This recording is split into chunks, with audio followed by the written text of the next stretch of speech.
Ang kwento natin ngayon ay tungkol kay Caracal, ang bayaning isang dangkal. Muling isinalaysay ni Rene O. Villanueva at iginuhit ni Cora Dandan Albano.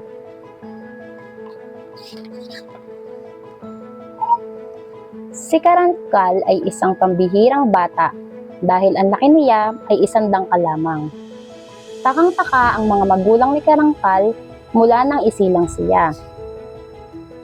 Ano man ang gawin nila ay hindi na tumangkad ang anak. Caracal, Caracal, kailan ka tataas? Habang buhay kayang taas mo'y isang dangkal? Mahirap lamang ang mga magulang ni Caracal, pero alam niyang mahal na mahal siya ng kanyang tatay at nanay. Gustong-gusto ni Caracal na tumulong sa kanyang mga magulang, pero lagi nilang pinipigil ang anak. Ayaw nilang tumulong si Caracal sa anumang gawain dahil nag-aalala silang mahirapan ang anak. Napakaliit kasi ni Caracal kaya mukhang mahina. Pero ang nakapagtataka, kahit isang dangkal lamang si Caracal, ubod naman siya ng lakas kumain. Parang hindi nabubusog si Caracal. Kaya niyang ubusin ng isang palayok na kanin, isang kalderong ulam, isang buong pakwan, at minsay may pamutat pang 3 piling na saging.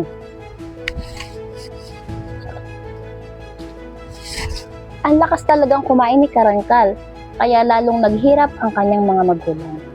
Kaya lalo silang nagsipag sa paggawa sa bukid para may maipakain kay Caracal. Pero sa pagdaraan ng mga araw, lalong lumalakas kumain si Caracal, hanggang sa ang matira na lamang sa kanila ay 6 na butil ng paminta. Awang-awa si Caracal sa nanay at tatay niya. Pagod na pagod sila sa mabibigat na gawain araw-araw. Kaya isang gabi, naisip ni Caracal na hanapin ang kanyang sariling kapalaran. Balang araw, bibigyan ko po kayo ng mabuting buhay, pangako ni Caracal sa harap ng mga naghihilik na magulang. Sa katahimik na umalis ang batang isang dangkal na ang baon sa bulsa ay 6 na butil lang ng paminta. Malayong malayo ang nilakbay ni Caracal. Kapag nagugutom siya, dinidigdik niya ang isang butil ng paminta. Iyon ang kinakain niya para mawala ang gutom. Hanggang makarating si Caracal sa isang bayang walang katao-tao, tahimik na tahimik dito. Nagpalinga-linga si Caracal, pero wala talaga ni isang tao. Anong gulat niya nang masulyapan sa tabi ng paanan ng puno ang isang pares ng pagkalaki-laking paa. Nang tumingala siya, nakasimangot sa kanyang isang higante na pagkalaki-laki ng butas ng ilong. Tataka sana si Caracal, pero huli na ang lahat. Binitbit siya ng higante sa kwelyo, saka itinaas at inaninaw ang batang iisang dangkal lamang.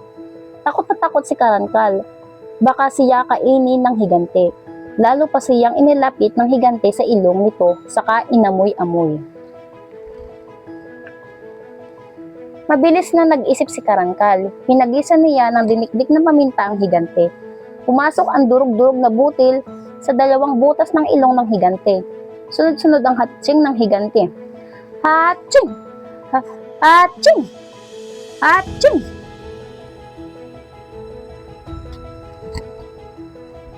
Sunod-sunod ang bahing ng higante, hanggang sa mawala ng panimbang. Nadulas ang higante at bumagsak sa batuhan.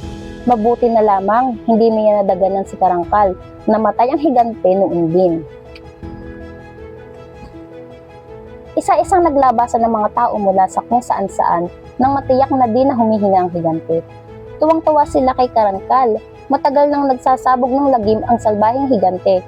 Pati ang dato ay tuwang-tuwa kay Caracal. Bilang gantimpala, sinabi ng dato kay Caracal na maaari siyang humiling ng kahit ano. Naisip na mabuti si Caracal bago sumagot. Isang malaking bahay para sa mga magulang ang hiniling ni Caracal, saka sariling lupa na masa sa kanila. Tuwang-tuwa ang mga magulang ni Caracal nang matupad lahat iyon.